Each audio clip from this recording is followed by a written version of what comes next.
あなたは何が好きですかあなたは何が好きですかඔයා මොනවටද කැමති? අපි කොහොමද ජපාන් වලින් අහන්නේ ඔයා මොනවටද කැමති කියලා? あなたは何が好きですかあなたは何が好きですかあなたは何が好きですかඔයා මොනවටද කැමති? හරි එතකොට අපිට ඔයාගේ යාළුවගෙන් අහන්න පුළුවන් ඔයාට ජපාන් වලින් ඔයා මොනවටද කැමති? කොහොමද අහන්නේ?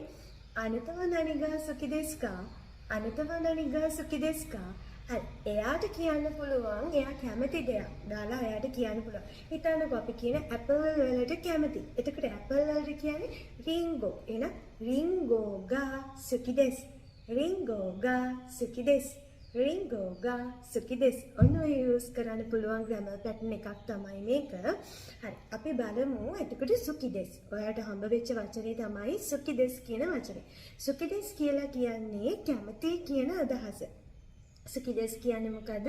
කැමති කියන අදහස. එතකොට මේ සුකි දෙස් එක්ක අනිවාර්යෙන් යොදන නිපාතේ තමයි ගා නිපාතය. හරි? නාම පදයක් එකතු වෙනවා. එයත් එක්ක ඊට පස්සේ ගා සුකි දෙස් එකතු වෙනවා. හරි?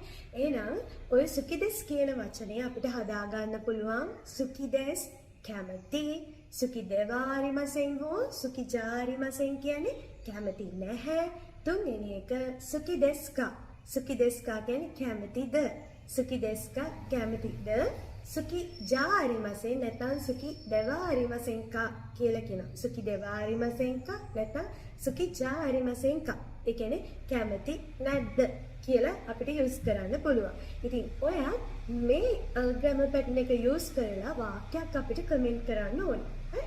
එහෙනම් මම හිතනවා අද දවසේ කියලා දෙන්න ග්‍රැමර් පැටර්න් එක ඔයාලට තේරෙන්නේ නැති කියලා ප්‍රශ්නයක් තිබ්බොත් අපිට කමෙන්ට් එකක් දාන්න අමතක කරන්න එපා.